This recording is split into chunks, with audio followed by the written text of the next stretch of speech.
Bueno, el trasplante pulmonar, en el fondo, es una opción terapéutica en pacientes que ya tienen una enfermedad neoplásica, o sea, pulmonar que no sea neoplásica y que esté muy avanzada. Cuando uno habla del trasplante pulmonar, hay que entender que el trasplante no solamente es el evento o el acto quirúrgico de trasplantar al paciente, sino que implica la participación y la acción de mucha gente, requiere la participación de un equipo multidisciplinario, hay que ser capaz de instruir a toda la población en el fondo en cuanto al hecho de ser donante, hay que ser capaz de instruir a los médicos para que sean capaces de derivarnos a los pacientes, debemos ser capaces de elegir a tiempo y elegir a los receptores, o sea, a los posibles receptores y buenos receptores, y debemos estudiarlos de forma adecuada hasta que se produce el evento del trasplante, y posterior a eso también viene un trabajo multidisciplinario que requiere la participación de todo el equipo, tanto médico como en el fondo profesionales como nutricionistas, kinesiólogos, o sea, es una cosa y una labor que es bastante grande.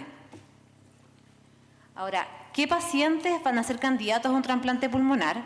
Son pacientes que tienen que tener una enfermedad pulmonar que sea crónica, pacientes en que esta enfermedad crónica lógicamente esté en un estadio avanzado, que no haya una opción terapéutica posible, que uno claramente vea que la enfermedad está progresando, que a pesar de todas las medidas el paciente está peor en el fondo, y que uno sepa que la sobrevida estimada sea bajo en el fondo a los próximos 2 años, por tanto el trasplante sea una opción factible y beneficiosa.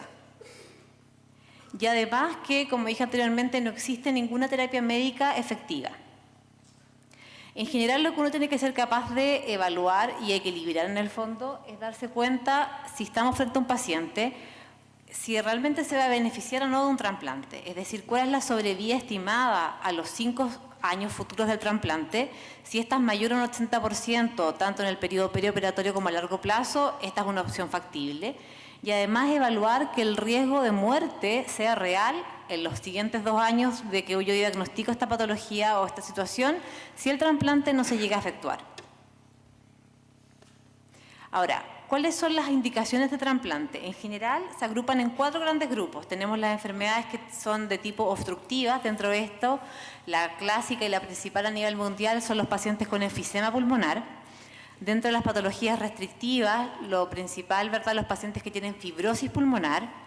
Dentro de las patologías supurativas, que lo vemos muchos pacientes jóvenes, son pacientes con fibrosis quística. Y dentro de las vasculares, pacientes con hipertensión pulmonar.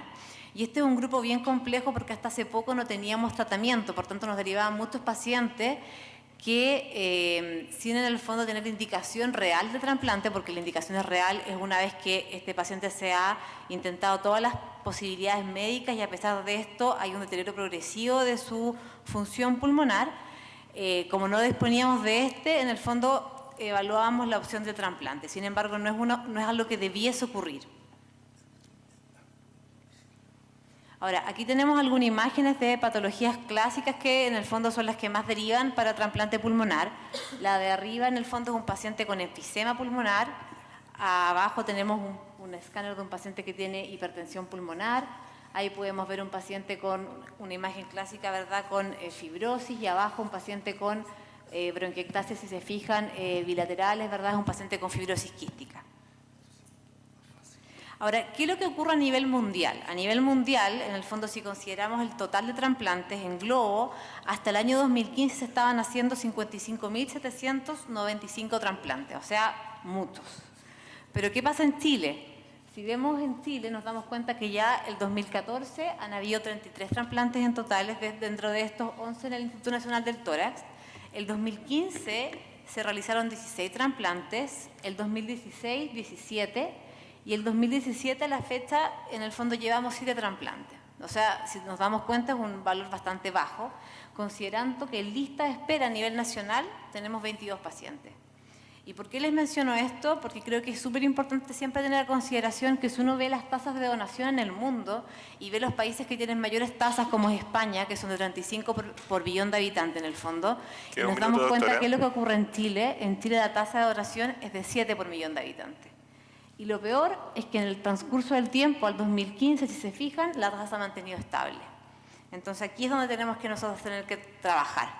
¿Y por qué es tan importante trabajar en esto? Porque en el fondo le vamos a mejorar la sobrevida y la calidad de vida a un paciente, y de un escáner como ese que está lleno de fibrosis en el fondo tenemos un pulmón prácticamente normal. Muchas gracias.